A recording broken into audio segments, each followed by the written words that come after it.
Well, good evening, everyone, and welcome to Blackwell's first literary event of 2006. We're delighted this evening to have two highly esteemed authors with us, Michael Moorcock and author of Voice of the Fire, Alan Moore, to celebrate the publication of Michael's new book, The Vengeance of Rome. Okay, the format of the evening will be as follows. Michael will be reading from his new book, The Vengeance of Rome. Then he will be in conversation with Alan Moore. Michael Moorcock will then take any questions from your good selves. And finally, both authors will be signing copies of their books downstairs in the foyer. May I please ask you before we begin to take a moment to switch off all mobile phones, and there is to be no photography during the event. So, ladies and gentlemen, please welcome Michael Moorcock and Alan Moore.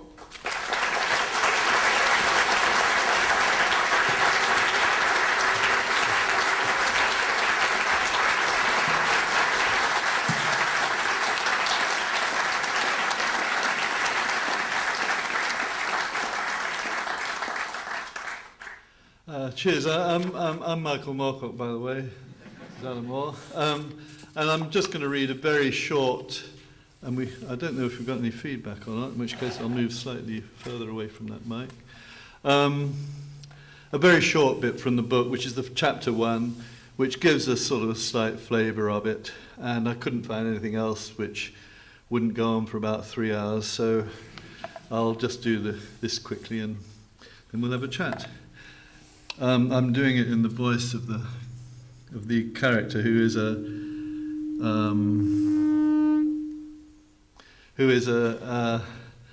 racist, Jewish, anti-Semite, Ukrainian, among other things. My achievements are a matter of history, a record. I am the voice and the conscience of civilized Europe. I am one of the great inventors of my age. I am a child of the century and as old as the century. Unlike Goering and Goebbels and those lickspittles of the SA and SS, I was never afraid to be judged by my actions. No court in the civilized world would countenance such allegations. They are absolutely insubstantial. Yet still that Turk, whose filthy fried meat shop remains a nightmare for those of us forced to live in its ambience, insists I am a Jew he knew in Pella. I would have been 5 years old. What could he remember? I suspect a familiar hand in this, but I am not allowed to say anything. These days, even a casual mention of Comrade Brodman means Mrs. Cornelius will mock me until we have a row. My heart is not strong enough. I console myself. At my age, I fear only God's disapproval. And there can be precious little of that in store for one who has devoted so much of his life to the service of Christ. I was always of an evangelical disposition and had meditated a great deal on matters of religion when in service to El Glaoui. So my conversation more readily turned to spiritual matters, which was why Mr. Mix sometimes likened me to an Old Testament prophet. We had discovered that our cattle truck was not going directly to Casablanca, and my normally genial darky had grown disconsolate. I reassured him that at least our train was bearing us away from the medieval dangers of Marrakesh and the sinister whimsicality of her Caid. And to pass the time, I attempted to instill a sense of our Greek faith into my loyal companion. At length, the usually easy-going black insisted that Baptist was good enough for him. He always felt uneasy around incense and chanting. That voodoo stuff gives me the willies, he said. Had I seen Ben-Hur, or was he thinking of intolerance? Confining my answer to the murmured remark that the early church was scarcely the same as Babylonian paganism, I was content to avoid controversy while we travelled in intimate discomfort, and as a result fell into the pleasant habit we had developed in the USA of discovering favourite films. We were both great buffs. Thank you.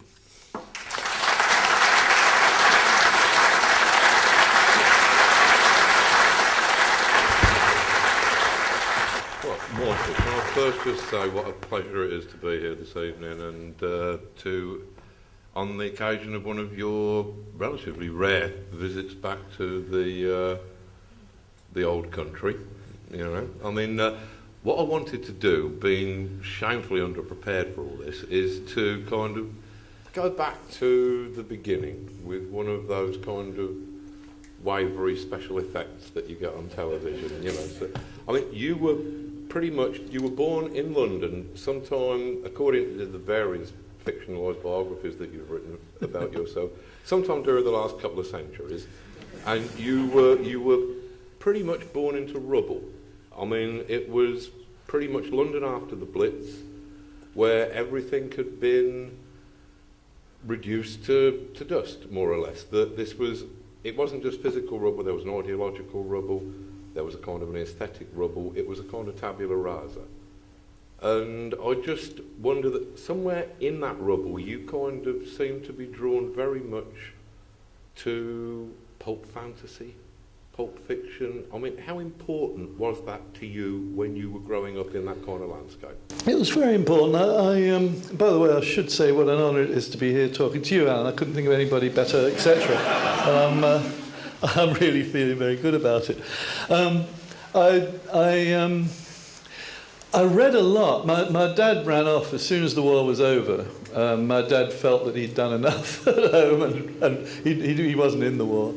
And ran off with a lady who from his office, but he left 5 books behind. One was The Constable of St. Nicholas by it's a bloke who wrote Fra the Phoenician. It's a what's his name? Anyway, that Constable of St. Nicholas, which was a sort of historical novel of Victorian times. Another one was The Apple Cart by George Bernard Shaw, an illustrated edition, very nicely illustrated, I think by Charles Robinson or somebody like that. And the other, what was that? That's 2. The Mastermind of Mars by Agda Rice Burroughs, The Son of Tarzan by Agda Rice Burroughs, and a book called Timothy Tatters, which was about this misguided young Irish boy working for an Anglo-Irish family in Ireland who joined up with the Land League, the sort of early anti-British, and finally saw the error of his ways, and as a reward was given a job as boot boy in the household of the English couple. I love a happy ending. That's right. It was very virtue rewarded. It was really sort of, I suppose, it was Burroughs that was the kind of big, the big formative influence there, and I just loved it. I gradually, as I grew older, we had a lending library near us, which in those days was a private lending library, and all they did was popular fiction. In those days, it was either Netta Musket or Ruby M. Ayres or P.G. Woodhouse, Agda Rice Burroughs, Sapper, all the usual, all the. No, that would have been a bit later. And so my mum would send me down on my bike to get her latest Ruby M. Ayres, and I'd get an Agda Rice Burroughs or a P.G. Woodhouse or whatever it was. That looked good on the wrapper because they were all lovely wrappers, so that was it. Yeah, and I don't know whether it was. I actually really still look back with considerable nostalgia to the war, and I actually remember dogfights. I mean, my mum used to. I said to my mum a few years ago, I said, this must be a false memory because I can't, but I seem to remember as a kid watching these dogfights going on and what you call them. Lights, thingamy lights, searchlights, searchlights sort of going, ack guns, the whole thing, because we were actually between three airports, 3 air bases, and I said, but this must be something I just saw on a film later. She said, oh no, she said, I always used to hold you up to watch the dogfights. Giving some colourful memories. It's sort of, I mean, it struck me that it's kind of, it was imagination as much as anything that had been flattened by the Blitz. I mean, yeah, a lot of physical destruction, but the imaginative landscape seemed to be just reduced to nothing. It was a kind of, did you feel a kind of a challenge? Well, it was the 50s, basically, which were the greyest period of all time. I mean, and romanticism was kind of reduced to a bloke in a raincoat, either Humphrey Bogart or somebody in a grey and green novel. Not bad, but that was the level of romanticism. It was basically bittersweet, idealism gone sour, that kind of thing. And the only romanticism that was really, going at full whack was fantasy and science fiction. And so you kind of gravitated to that because there wasn't much of anything else. I mean, there was a little bit there in Lilliput, which somehow went against the general trend all through the war and afterwards. That was a great little It was a tremendous magazine. And that had the Maurice Richardson, Engelbrecht stories and just all kinds of stuff. It published early Arthur C. Clarke for what it's worth. I mean, all kinds of stuff. So, you had that, but that was about it. So I think anybody who was of a romantic disposition or was looking for kind of colour and a certain kind of iconography, certain kind of imagery, like The Pilgrim's Progress, which is the first book I ever bought for myself, and I bought it, of course, not because I had any religious background at all, but because it had dragons in it and so on. But that's when I realised, that a narrative, or thought I realised, that a narrative had to have at least two levels in it, that it had to be telling a couple of stories. Yeah. So, and that's why I sort of naively grew up thinking that's what you had to do. I didn't know you didn't. It probably served you well, Yeah, I'm not saying it's. I mean, like, I've been up from Northampton. Bunyan's a sort of a local boy, more or less, and he was just over the border in Bedford. We kind of claim him, Yes. But there's probably worse models. I agree.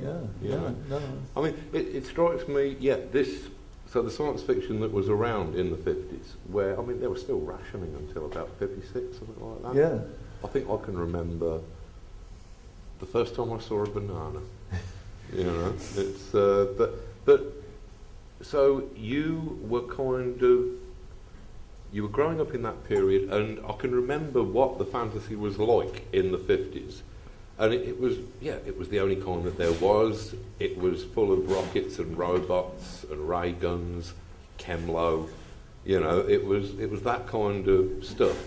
And as great as that was, you were pretty much, at least over in this country, single-handedly responsible for tearing all of that up into confetti when you were handed New Worlds from John Carnell. Yeah. And that was pretty seismic. It was kind of, under your editorship, New Worlds became, I mean, I first read it when I was 13 or 14, and it's got a lot to answer for, frankly. I mean, I was expecting Elric or something like that. I didn't know, and I just opened it at A Cure for Cancer, and sort of, I was kind of rewired on the instant. I mean, that was a really exciting time.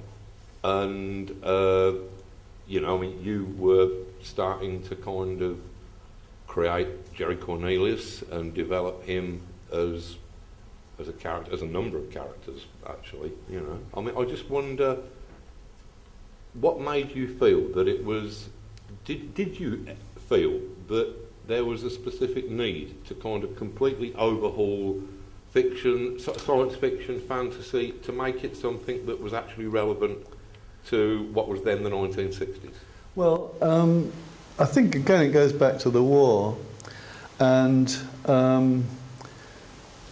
when you come out of World War II, modernist fiction doesn't really do it for you. I mean, you can read it and enjoy it, but it's really a different world. I mean, it's not the world that you went through.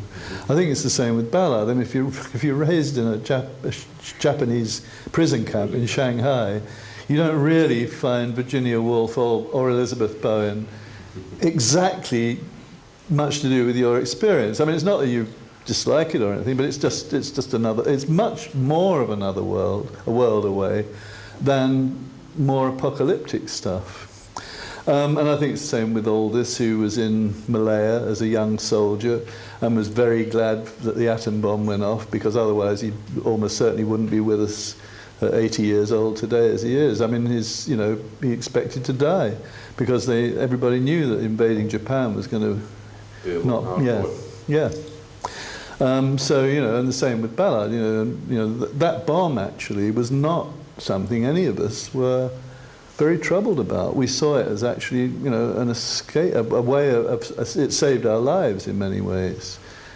That's interesting, because I mean, like, the bomb tended to mean something quite different for a lot of the generation during the 60s who had perhaps been born, I mean, like me, I was born some 4 or 5 years, 6 years, whatever, after the war was all wrapped up. So to me, the mushroom cloud over Hiroshima was a sort of a vision of apocalypse and something to be dreaded. But I can see I didn't find that, and a lot of the people I knew. I mean, obviously there were quite a few people. I mean, science fiction writer like John Brunner, who actually wrote the anti-H-bomb marching song. The Don't You Hear the H-bomb's Thunder? I mean, he was not of the same mind as me. But no, I mean, a lot of us just really saw the bomb as being, first of all, as a salvation, secondly, as a way of keeping the peace.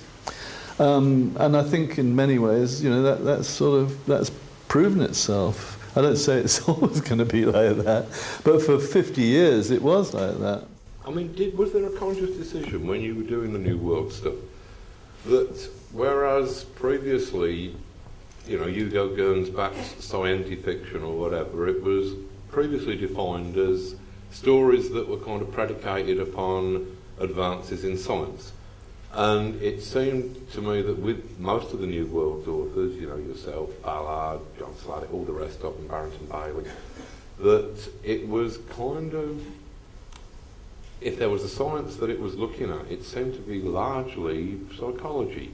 It was more sort of talking about the way that the inner landscape was changing than the way that the outer... Well, again, if you think of it, the modernist fiction wasn't doing it. I mean, modernist fiction was about sensibilities mostly, and there wasn't anything that was really dealing with post-Holocaust psychology, which I think we all thought was different. I mean, I think we all thought the world had changed, and I think I still think that.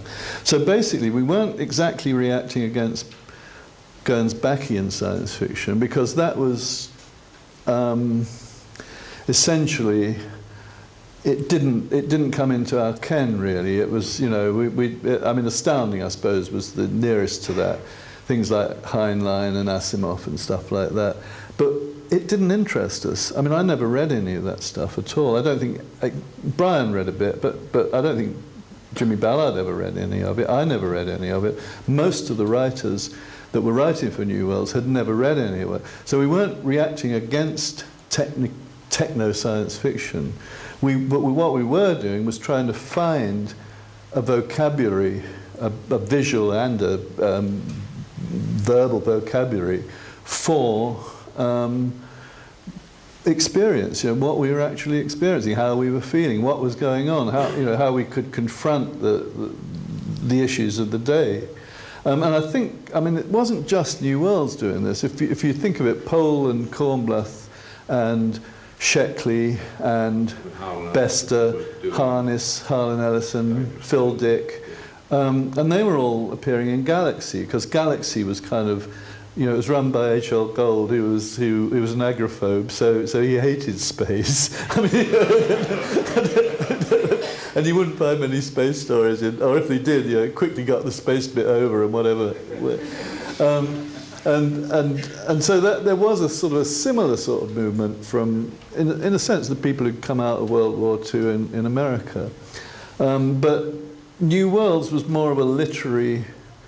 I mean, I think we weren't really reacting against genre, or rather the genre we were reacting against was the modernist novel. Right. And we thought that it was spent. I mean, I'm not sure that's true, but that's what we thought. We thought it was over with, that there was no more you could do with it, that the conventions of the modernist novel were no longer apt for the 1960s and so on. Whereas science fiction was a kind of a clapped-out vehicle with a bit of tuning, and it could be made into something serviceable. The pop artists were thinking that too. If you remember, Richard Hamilton, Paolozzi, all of those guys were actually using science fiction in much the same way we were. They were sort of taking the bits they wanted out of it and using the iconography in ways that suited their own purposes. I mean, I want to talk a little bit about Jerry Cornelius, because that was where Colonel Pyatt originated in Condition of Moorcock, or one of those and I can remember that the Cornelius character himself, the first time I read, which was the final programme, which I believe was the first one, and I kind of noticed that you brilliantly managed to recycle most of the Elric stories from Stealer of Souls and make them into completely different stories, even kind of like clever anagrams on the characters' names. I noticed, but was it a case of you did, for whatever reason, a final programme, and then that you then realised what you had with Cornelius? And because there's a very marked difference. Cure for Cancer, Condition of Moorcock, English Assassin, these are, you can see the development in your thinking, and it's quite a steep curve. You're absolutely right. I mean, totally right. I mean, it's in a sense, what you started doing with comics, I'd run out, I started with comics too, with IPC, and did an awful lot of comics, but they were very much within the conventions of the day, because there wasn't any one who would let you do anything else. So I was doing that. And that taught me a lot about how to write in scenes, how to make a scene carry, three narratives. You've got your narrative box, you've got your speech balloon, and you've got your picture. So that's really how the Cornelius books went. I mean, very much a tighter narrative. I mean, I was consciously using what I'd learnt to do in comics. Well, I mean, there were Cornelius comic strips by Glyn Jones and Mal Dean. Yeah, perfectly good. But they came quite a bit later, in fact, after the books, really. And the first one, as you say, was a kind of a tryout. I wanted to write about modern mythology rather than sword and sorcery mythology. And the Elric stories were a kind of an attempt to do something with sword and sorcery. And I'd sort of done all I could pretty much. I killed him off in the second book far too soon, as it turned out, for my bank balance. Yeah, exactly. I had to drag the bugger back. Where am I? It's all right, you're still alive, And I decided, I wanted to find some kind of mythology that worked for my own times, for the 1960s. And so that's why I used the basis of those stories, and then shifted the mythology into the present day rock and roll, and technology, all the various things, and drugs, everything of that period. But the first one's still feeling its way. I mean, I really wasn't sure what I was up to. It's a bit of this and a bit of that, and it's a bit of a rag bag. Even the structure isn't as good as I might normally do. I'm fairly proud of my structures, but I mean, in this case, I hardly knew what I was doing. Yeah, and I wrote the whole thing in 10 days, and that was it. I mean, which is a long time for me. I mean, 10 days is the longest. Well, I used to hear the rumours about sort of these trilogies written over 3 weekends, or sort of, that. I mean, yeah, and you obviously are a very, very prolific writer. I mean, it's sort of.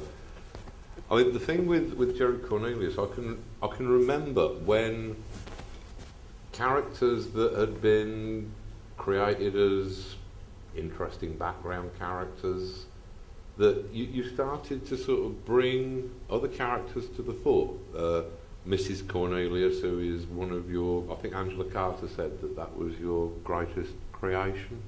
I think she did, yeah. I think she did, and I mean there's certainly a very good case to be made for I that. agree, she's my favourite. Yeah. A wonderful and wise, terrifying That's right. creature. Everybody's real mother. Absolutely. I mean, when obviously for the quartet that you've just concluded with Vengeance of Rome, this has been focused upon somebody who seemed to be a sometime fancy man of Mrs. Cornelius's, a rather, compared to some of the other fantastic grotesques that you'd populated the Cornelius stories with, Colonel Pyatt always seemed like a rather almost grey in comparison with Bishop Beasley or some of the other characters. Yeah, what made you decide that he would be, I mean, because you've made him into, well, as you were just saying in the piece that you read, he is very much the spirit of the 20th century. Not that that's necessarily a good thing, but what made you decide upon him particularly? I don't know, I really don't. I mean, one of the things, I almost never reread anything I've written. So I've never reread any of the previous books, and I'd never reread any of the previous Cornelius books. I mean, I've dipped into them occasionally and then winced and thought, I could do better than, not good enough.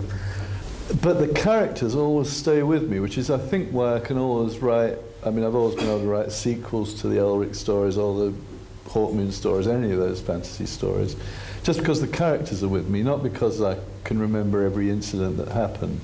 So it's almost as if when I step into that character, I've got that character's memory. And Pyatt really hadn't, I mean, he had the memories, but he hadn't really described them very much. We, as the human race, had allowed the Holocaust to take place. And that was the initial idea. And first of all, I thought I was actually going to use Mrs. Cornelius as the main character, and have her as a kind of observer, going around the world in a zeppelin and stepping off, during Nazi Germany or whatever, and that was the original idea.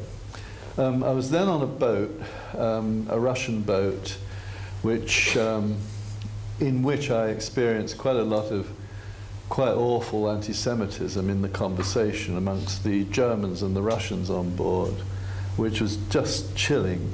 And instead of speaking up and saying something about it, I didn't. I sort of put my glass down, make an excuse, and buggered off.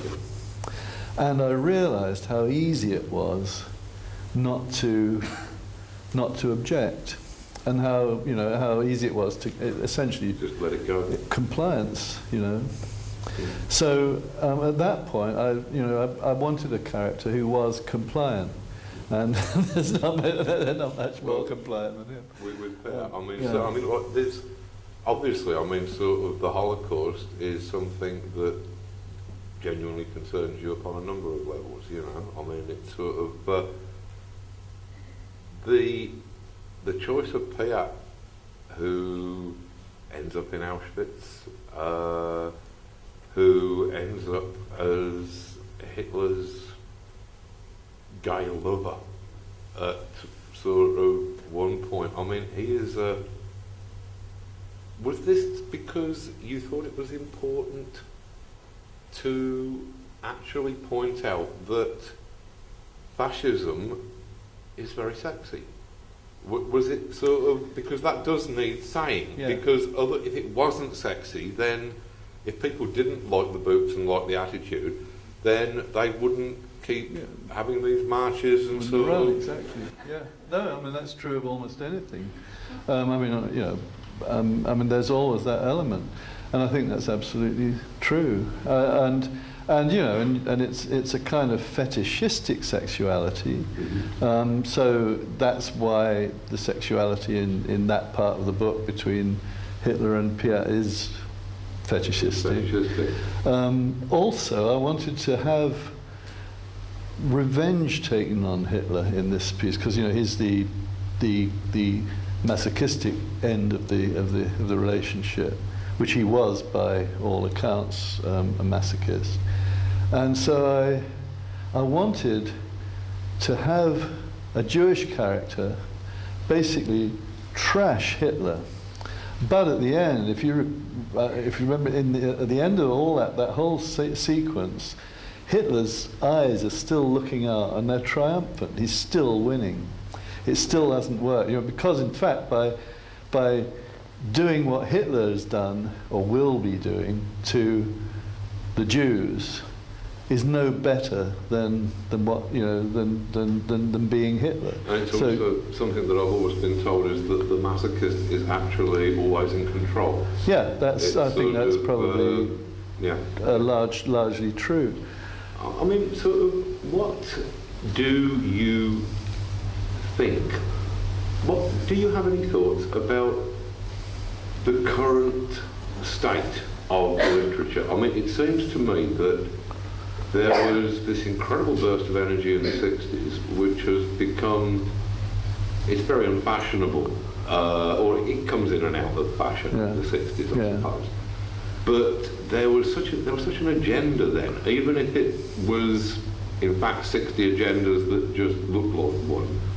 But there was a real sense of drive and energy. Well, I'll tell you, there's I think one of the reasons that I get on well, and I do, with comics people, modern comics people. I mean, quite a lot of my friends are people in comics. I've probably got more friends who are in comics than I have in, as it were, the literary world. And part of that is, it's what I used to like about science fiction writers, and to some extent it's still true, is that they take an interest in things other than themselves. That it is the outer world that's concerning them, and that's what that's the same with me. One of the reasons I get on with Ian Sinclair is the same thing. Ian Sinclair doesn't write about Ian Sinclair. He writes about where he's walked to most recently, or whatever. I think that about Peter Ackroyd. I mean, you'll never get Ackroyd writing a sensitive novel about his own feelings, Yeah, exactly. Whereas, unfortunately, I think what happened in American fiction, which was then imitated in British fiction, with people like Updike and Roth, and I'm not talking about their talent, which is often very good, but they influenced people like Martin Amis, Ian McEwan, Jonathan Ray, all these people, all the people who are kind of regarded as the canon, the modern canon. The Booker Enclave. Yeah. And again, this is not to describe them in any other way, but all of those things are about themselves. And I mean, it's usually blokes writing about being a bloke, and quite frankly, I can't think of anything more boring than, yeah, I mean, you think, true, that's all true, but let's get on with something more interesting. Let's get out there and see what the world's like. Let's look at things as not from my point of view necessarily, but from every other possible point of view, from the monster's point of view if necessary. But that's the difference, and I think that was what was also attractive to about science fiction, is that it looked at the objective world far more. It wasn't that interested in the subjective world. It wasn't so much interested. I mean, that's really it's the modern novel's final fling, is the bloke novel, the lad novel. All the kind of various versions of the rite of passage. I've never really known what a rite of passage was, because I had a perfectly happy puberty. I can't remember anything going, particularly. You can't remember your father taking you off into the forest and no, something strange happening? No, I didn't. Nobody gave me these scarifications or anything. So I just, it's always puzzled me slightly. I've never really been able to relate to that kind of thing. Whereas J.G. Ballard, writing about using the iconography of the 20th century and carrying about 40 narratives on a sentence, because each image, and this is something that you and I probably understand pretty well. Every image has an awful lot of narratives. The better the artist that you're working with in a comic strip, the more story you're telling, and the more the person can go, the reader can go back and get a different story a lot of the time. Same with a good movie. It's exactly the same thing, and I think that's that's far more making use of modern means of storytelling than the average modernist novel. You can do it a bit. I'm not saying that John Updike doesn't write a very good sentence. He does. Or that sentence doesn't have a lot of resonances. It does have a lot of resonances. But in terms of narrative, it's not really telling you another story. It's just telling you one. I wonder if also one of the appeals of perhaps what comics and science fiction is that at least before kind of clever dicks like us came along and screwed it all up, they were also the least self-conscious kind of art forms. That's the other thing. When I was growing up, there were two things that didn't make you feel self-conscious. In writing and music.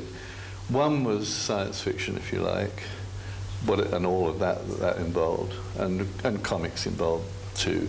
The other was rock and roll, because there weren't any comics journals, there weren't any melody makers dealing with rock and roll. It dealt with jazz, so you got a bit of that, but that was about it. No NME, no sounds, none of the things that came along later.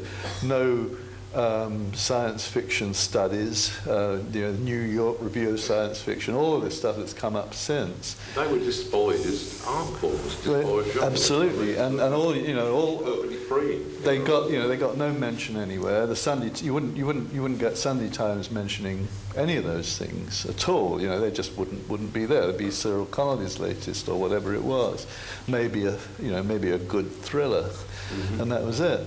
And so, as you grew up, it's very much, I think, like games, which came a generation after me, and gaming, is that you had something that was so despised, you could make your own, you could do anything you like with it. There was nothing to make you feel self-conscious about it. So you never, you could take it and, when the Beatles went into a studio, they never knew what they were going to come out with at the other end, admittedly they had George Martin helping them and all that, but they never knew how it was going to, how the record was going to come out. The problem with modern music a lot of the time, and not all of it, but much of popular music now, is that they know exactly what they're going to do when they go into the studio. It's going to be like that. As somebody said, the Beatles would go into a studio and there'd be about 50,000 influences going into a single, whoever it was, Chuck Berry, Bo Diddley, whoever it was. Nowadays, Oasis go into a studio and it's going to be the Beatles. If you're lucky, true. And I think it's the same with a lot of things that have become self-conscious like that. I think it's to some extent it's what's happened with fantasy, because publishers have found out that if you clone Tolkien, you're probably going to sell more copies of a book than if you don't clone Tolkien. You do something original. Yeah. That's the quickest way to poorhouse, really. So that's all. The amount of money that's invested now in all this stuff is another element to it. It strikes me that we've probably hideously overrun our 20 minutes, half an hour sort of casual chat. Would this be a good time to throw it open to some questions from the audience? Does anybody have any questions for Mr. Moorcock? Certainly, yes. First of all, it's really lovely to see you looking so well. Thank you. I wondered, a sort of two-pronged question, really. You mentioned where the sort of origin of this great quartet of novels came from, the desire to write about the Holocaust. But I wondered if you could tell us a bit about how you found Colonel Peart. And perhaps off the back of that, what it is about an unreliable narrator like him that reveals so much truth. I didn't want to write a portentous book about the Holocaust. There'd been a number of those which I hadn't thought were very good, which just took it full on, I mean, full of anger and so on, and understandable, but they didn't work as fiction for me. I mean, there are a lot of good books that were non-fiction.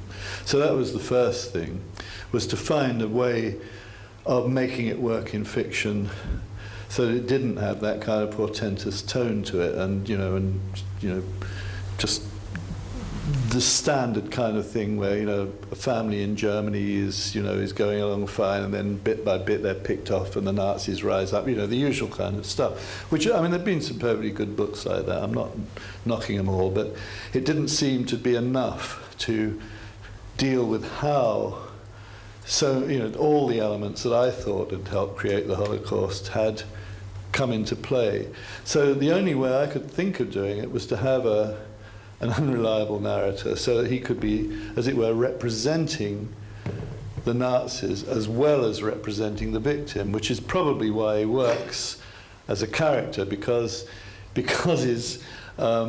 we've all got friends that are their own worst enemies, and they do terrible things, and if they succeeded, you'd hate them, but because they always fall flat on their faces, you're inclined to think, you give them another chance, and somehow can't help liking them because because they're just not winning with all their machinations, whatever they're doing, they're just not winning. So I had to have a character like that. So in a sense, I had to have a character that encompassed as much of what I was trying to deal with as possible. He would carry, as it were, the narratives of the 20th century through to what was then the present day when I started writing it. And I've forgotten some of your questions by babbling on. I'm sorry. Well, he's strangely lovable, isn't he? So I'm wondering if you, whenever I go to Notting Hill, that part of London, I half expect to run into it because he seems so... Well, that was the other thing, yes. He is actually based on a real person. There was a guy across the street from me who was a wife abuser. And he was known as the Old Pole. I don't think I ever remember... I mean, he must have had a name, but I can't remember what it was.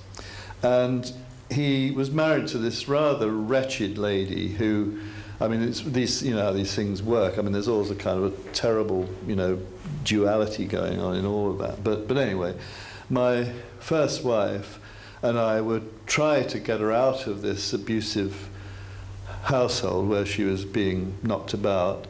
And so basically, my wife would try and get the kids and her off to either to us, but really not to us, because he could easily get across the road, but somewhere safe. While I employed him in conversation, like, how's it going? What do you think of the Jews? Oh, and he'd be off. And I mean, and really, I owe it all to him. And if he'd have been a perfectly nice guy and had left his wife alone, I wouldn't be here tonight. I owe a lot to her too. So that was it. I mean, he really was based on a real person, and a lot of his opinions were the old Poles. I think it was probably. Let's see, it's probably, I think, 86 Ladbroke Grove. I don't think he's still alive, so I think it's fair. Oh, the other thing was he was a technophile. He collected bits of junk, very much like Piat. Bits of heavy machinery. In his house. His house was just full, crammed. It was a complete house in Ladbroke Grove, which in those days, of course, was sort of pretty much a slum, and so every level was full of gadgets and bits and pieces of things that he was one day planning to put together and make a time machine with or whatever.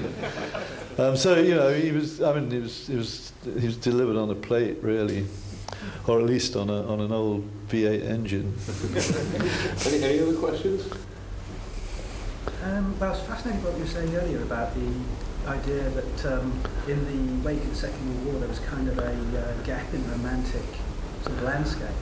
And I was wondering if you feel that this was anything to do with the way fascism and Nazism specifically approached. Absolutely. That's exactly what it was. I mean, people saw the kind of perverted romanticism of Nazism, which of course is still attractive. I mean, and one of the reasons that got me going on this was, I lived off Portobello Road for most of my life, and I was going up Portobello Road one day, and I was looking on a stall, and it was one of those Nazi memorabilia stalls, but I didn't really quite take it in, and I was attracted to some of this stuff before I realized, these were swastikas on the knives and, that kind of thing. And yes, absolutely, and I think people really did heavily turn against Romanticism because they associated it, and I think quite rightly in many ways, with the Nazis and the fascists. Yeah. Well, sorry, the other thing I was going to ask was, do you think that the kind of change of style and change of focus in science fiction in the 60s was a conscious rejection of that type of romanticism? Was it trying to kind of... It was trying to find... I mean, in a sense, all movements, as in my experience, go backwards as well as forwards. I mean, you look back before the movement that you're reacting against, and you try and do something new. So I don't. This isn't true of Ballard at all, because he was all forward pretty much. But from my point of view, I was looking back to, say, the Gothic and the Romantic movements of the 19th century in general, and taking influences from there quite as much as I was, as it were, trying to create new things. Yeah. So and again, that's, you sort of leave the 20th century romanticism aside, because you can't really, because as you say, it's completely tainted, and you look back before that time, try and find something that works better. I mean, that's one of the reasons for rejecting the likes of Heinlein and the what you might call the astounding school of science fiction, which still actually adhered to some of that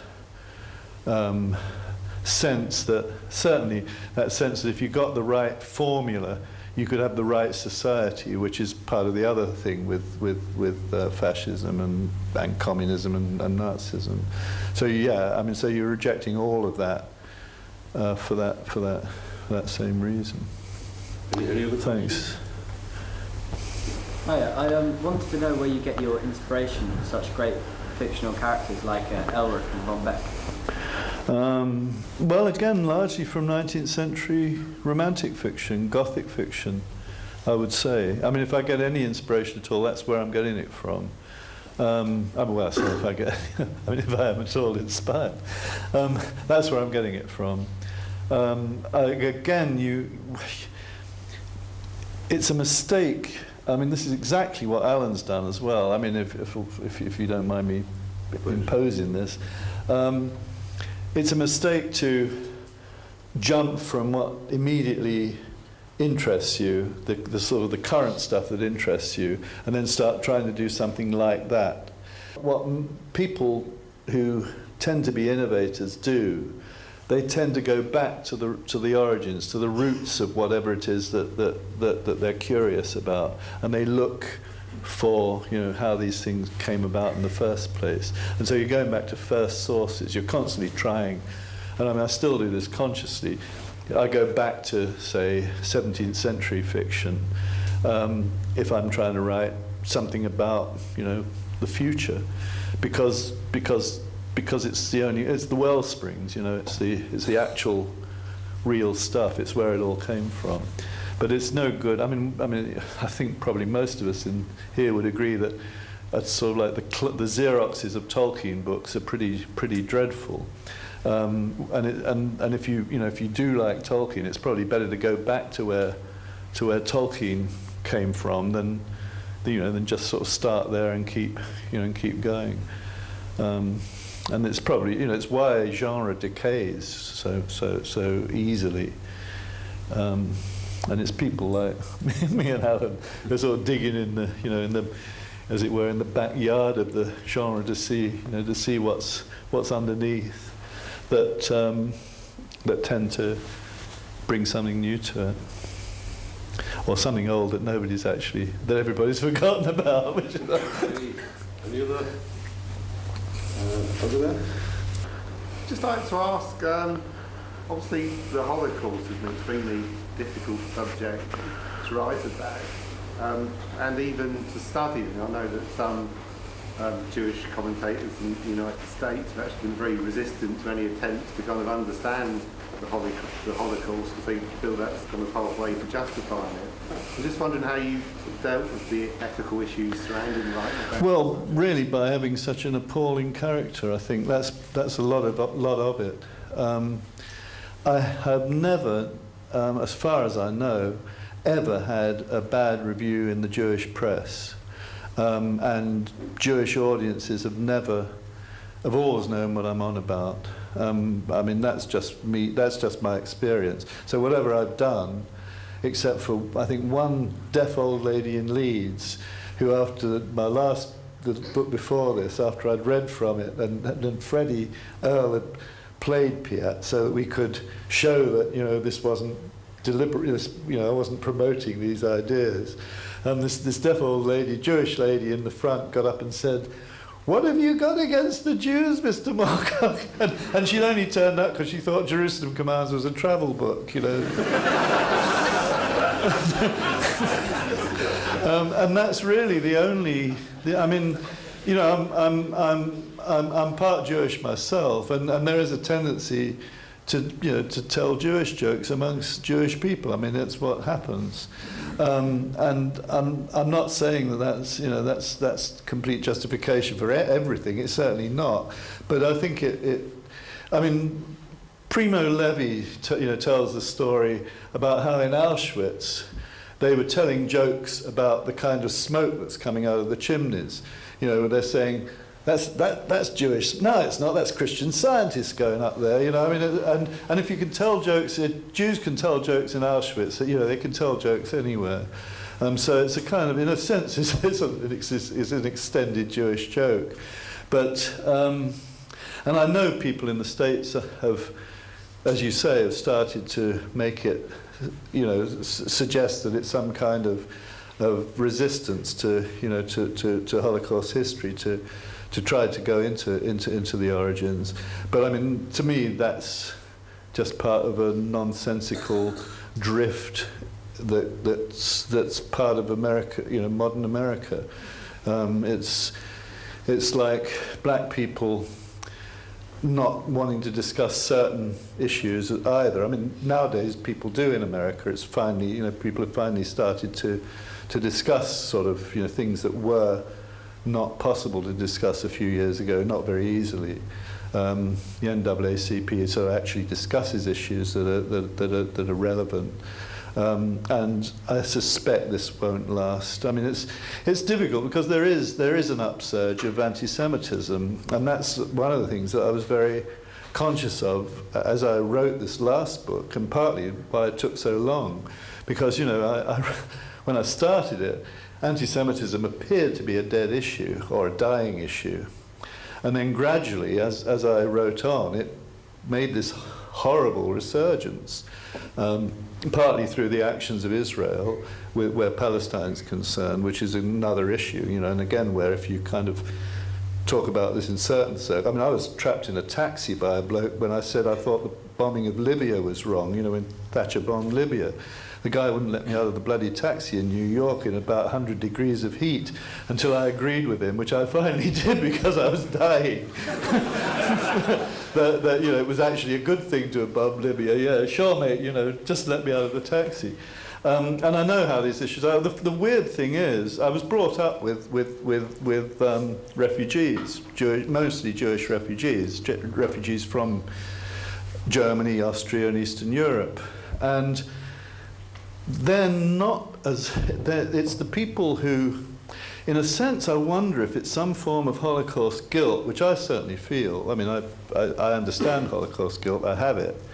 But those who were sort of so distant from it, and in fact remained distant from it while it was happening, because I belong to an institute, an American institute, that specifically is dealing with Holocaust, denial that the Holocaust was happening. And there were Jews denying that as much as other people were denying it. I mean, not as many as it were in proportion, but it was going on. I wonder if that's maybe what's going on now in America. It's very hard to tell. But those are the people who are least affected in many ways. I mean, not all of them, of course, because a lot of them were refugees after the war. But those people don't seem to be the people who are doing the complaining. It's a very weird phenomenon. I mean, you get the same with Irish Americans as well about Ireland. I mean, it's just very strange, because it's more distanced. Those of us who've been closer to it are in some ways more willing to talk about it in a kind of realistic way. Question about that? I just wondered, I mean, I've actually read the first 2 volumes of the quartet, and my perception, without the benefit of having heard you, was that it was a bit wider than that it was a commentary on the 20th century. And I just wondered 2 things, really. Do you see yourself in any way as a political writer, particularly in the context of what you said about the interiority of mainstream literature, and whether you have any sense of progressing into the later part of the 20th century? Because I think dominant as the Holocaust is of that century, I mean, there is more as well, and it seems very, at the moment, with the revival of religious fundamentalism, it's a moment to look at that. Well, the Holocaust is the core of it. I mean, I must say that. That's what set me off writing the books. But I'm also interested, partly because of, I suppose, science fiction, and to do with the kind of the reliance on technology that a large part of the 20th century had. A sense that technology was going to improve our lives in all sorts of ways, and that technological solutions, as it were, I mean, basically engineering solutions applied to society, were somehow going to work to change our lives. So yes, there's a lot of that. And I think the 20th century was particularly like that. I am a political writer. I mean, I couldn't not be. I'm a political person. I'm very strong political beliefs, and I'll sometimes make enemies, particularly in Texas. Although that's not to say that every Texan, is a rabid fascist. Far from it. One of the reasons I like Texas is that if you like, the lefties in Texas have had to they're not casual lefties. They've had to defend themselves, and people like Jim Hightower and the people who work for the Texas Observer, which is a great radical paper, really know what they're talking about. And that's why I wanted to live in Texas. I didn't want to live in some kind of fantasy enclave where a lot of English people, or indeed, somewhere like Marin County, where I do go quite a bit, but I can't stand it for very long, because they're all liberal there, but it's a complete unearned liberalism. It doesn't have any, real, as far as I'm concerned, real substance. Texas, if you've got left-wing opinions, you're in trouble. I tell a story that when first. Shortly after I got to Texas, I was in a cowboy bar called the Gin U Wine Oyster Bar, Ginu Wine Oyster Bar, and which has cowboy bands playing there 3 times a week and so on, and everybody in there is wearing Stetsons and boots. It's a formal wear really, and I was just come over, and I'm sitting there, and somebody's talking about, I think, probably socialized medicine. The Clintons. That's right. I think Clinton had just got in, so it would have been that. The Clintons are going to bring in socialized medicine. And I don't know why. I mean, some death wish. I said, well, as a matter of fact, I voted socialist, and I'm a great believer in socialized medicine. Where I come from, I know it works. And the bar went quiet. I mean, if there'd been a piano player, it would have stopped, you know. And this bloke, cowboy, must have been 300 feet tall. I mean, he's like King Kong in a cowboy hat. Probably his boots helped, you know. But anyway, he's a lot bigger than me or Alan. I mean, this was a big bloke. Alan and I couldn't have taken him on together, you know. And he comes over very slowly, and I think, oh, bugger, you know. Not that he was going to beat me up, but I was going to somehow get into some stupid conversation about I was a commie, you know, weirdo, all that sort of stuff. And he comes up to me, and he looms over me in his big black cowboy hat, and suddenly he claps me on the back, and he says, "Michael, you're a true Texan." And what that meant was that I was willing to stand my ground. And the great thing I like about Texas is that you do actually, you're judged, you know, they're not exactly left-wing in Texas. I mean, let's face it, overall. But if you do have that kind of, if you're willing to kind of hold your ground as an individual, you do get respect. It really is like, you know, like a John Wayne movie in that respect. So, you know, yes, I mean, you know, I'm not only, I'm willing to get lynched for my for my politics, I suppose. Luckily, I haven't been discovered that it actually works for you. But yeah. So yes, they're political books, and there's a lot of political. I mean, you know, I'm essentially a left anarchist. What would be a left libertarian, say, in the States. And which is another reason why it's possible to get on with people there often, because they're left libertarians. And you know, as you, I don't know whether you read the books or not, but or how many of them you've read, but the anarchists tend to come out rather well in. Yes. Have we got time for one more question or something like that? Or whatever. I mean, Yeah, one more. Yeah. Okay. One more question then. Over there. Do you think Alan's books are actually an even clearer manifesto for a leftist libertarian viewpoint? Because actually a lot of his work seems that way to me. Well, yeah. I mean, I don't think you have to be, you know, a card-carrying, if there is such a thing. I actually was a card-carrying anarchist. I was a member of the. I was a member of the anarchist publishing collective, and I had a card.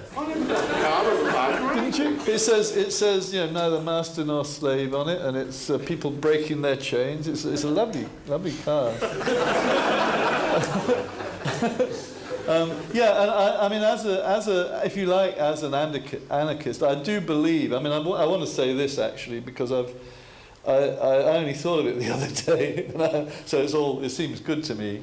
I think that individuals do make history, and that for every drop of good that we do, I mean, of tolerance and positive good that we do, every drop in the bucket is another bucket that goes into eventually making a lake. And every time we avoid doing something positive and good, or, you know, as I said, walking away from that group that was being anti-Semitic, I think we're just not. We've only got ourselves to blame if things go wrong. So, you know, that's sort of my basic bottom line, and anarchism suits me very well as a position to take. It's more a philosophical position. Anarchism doesn't work to get the dustbins emptied. There's no doubt about it. It was great in the Ukraine, in the country, but the moment they got into the cities, you know, nobody actually wanted to be the bin man anarchist. You know, I always wanted to be a bin man, and you do get problems with the theory being applied. Well, we've got anarchist bookshops in Northampton, and they're never open. And they don't actually sell that many books. It's generally records or something else. But I mean, anarchy. You know, what are you going to do? So, well, I think is that the end? Okay. Right. Sort of. Well, I'd like to say thank you very, very much to Moorcock.